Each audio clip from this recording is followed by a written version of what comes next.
नमस्कार, बहुत स्वागत है आप सभी का। मैं हूं सौरभ शर्मा और इस वक्त तो पूरी दुनिया नए साल के जश्न में डूबी हुई है।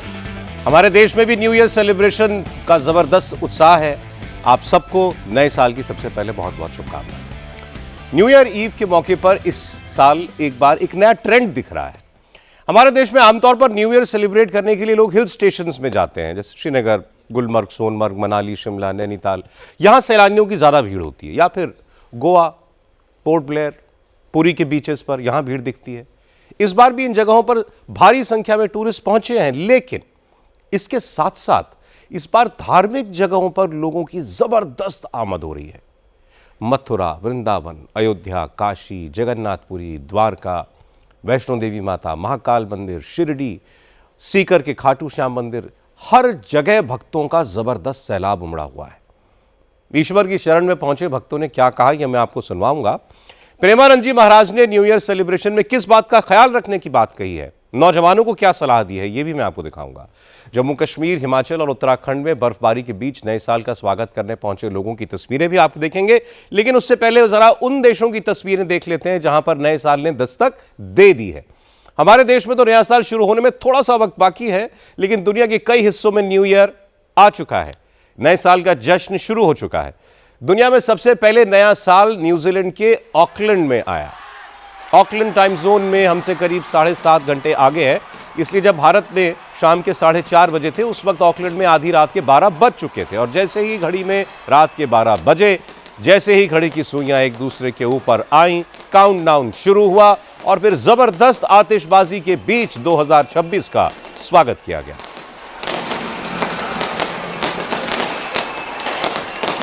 हमारे देश में भी नए साल के जश्न की तैयारी है। हर कोई अपने तरीके से नए साल की शुरुआत करना चाहता है, और जैसा मैं आपको बता रहा था कि 2026 शुरू होने से पहले इस बार मंदिरों में जबरदस्त भीड़ है। भगवान की शरण में पहुंचे श्रद्धालुओं में बड़ी संख्या में नौजवान हैं, जिन्हें आजकल जेनजी कहते हैं। वो भी न्यू ईयर सेलिब्रेट करने के लिए धार्मिक जगहों पर पहुंचे। मथुरा, वृंदावन में तो भक्तों की इतनी भीड़ है कि शहर में पैर रखने की जगह नहीं है। काशी में भी वृंदावन जैसा हाल है। देश विदेश के लाखों भक्त मोक्ष की नगरी में बाबा विश्वनाथ के दर्शन करने पहुंचे हैं।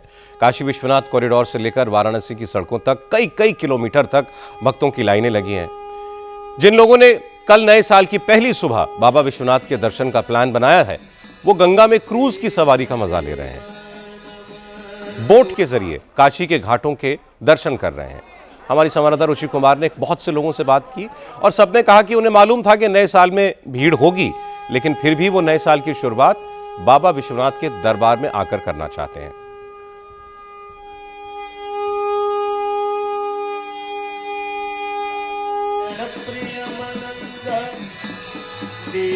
तो बनारस में ही बनाना है नया साल, यही बनारस।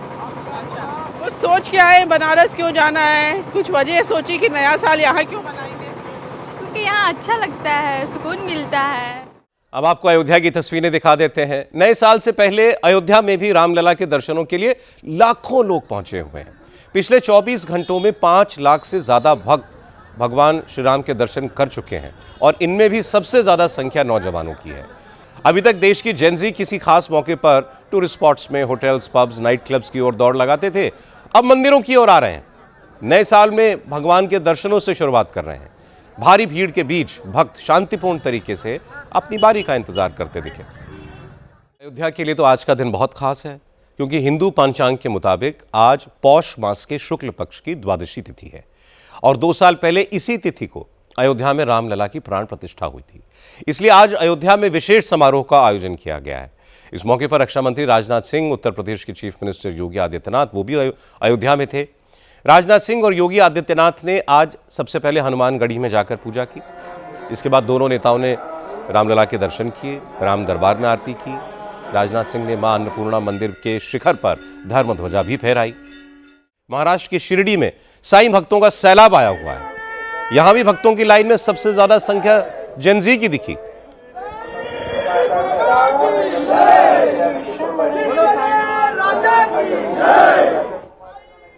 साईं बाबा की बहुत बड़ी देन है सर। राजस्थान के खाटू श्याम जी मंदिर, कटरा में माता वैष्णो देवी मंदिर, पुरी के जगन्नाथ मंदिर, यहां भी भक्तों की भारी भीड़ है। शिमला के जाखू मंदिर में लोग आए। हरिद्वार के मनसा देवी में भी भक्तों की लंबी लंबी लाइनें दिखी।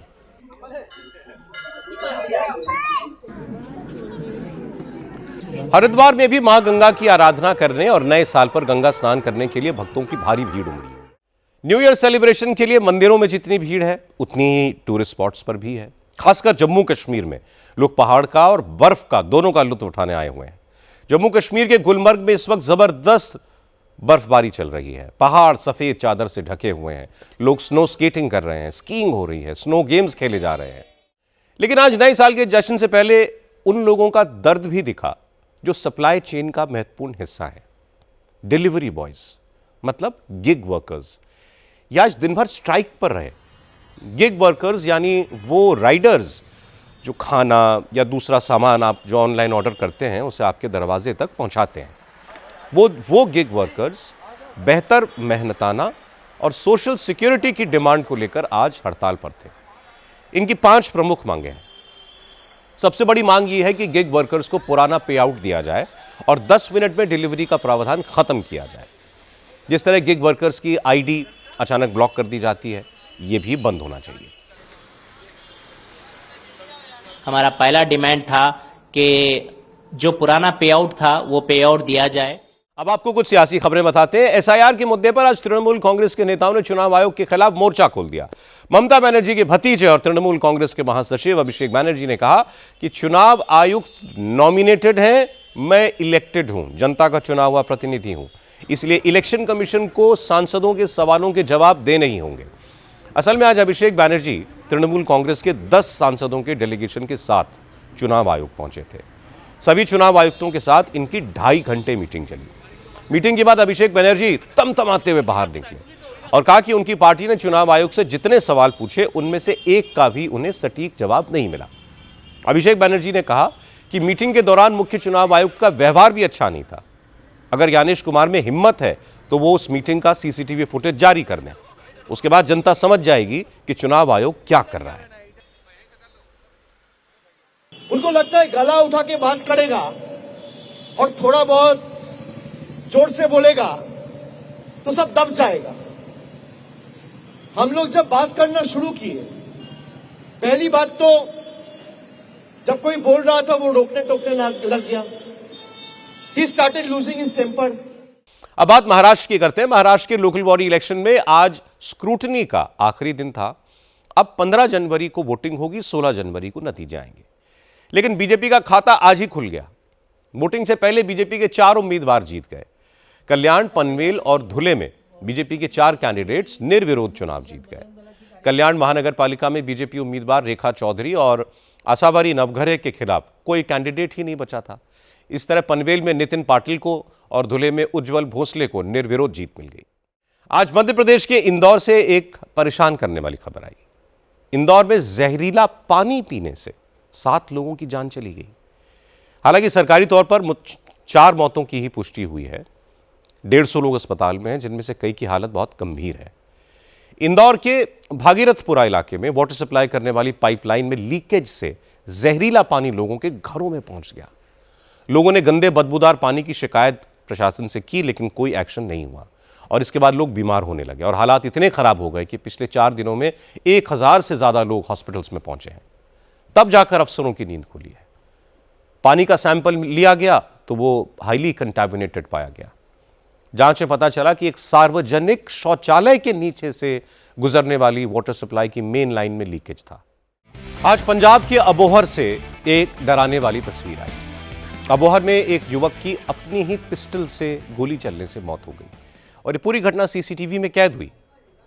अबोहर के ढाणी सुच्चा सिंह इलाके में रहने वाले 28 साल के हरपिंदर सिंह सोनू NRI थे। हाल ही में उनके पिता ने पंचायत समिति का चुनाव जीता था। इस खुशी में शामिल होने के लिए वो पंजाब लौटे थे। घटना के वक्त हरपिंदर सिंह एक सोफे पर बैठे थे।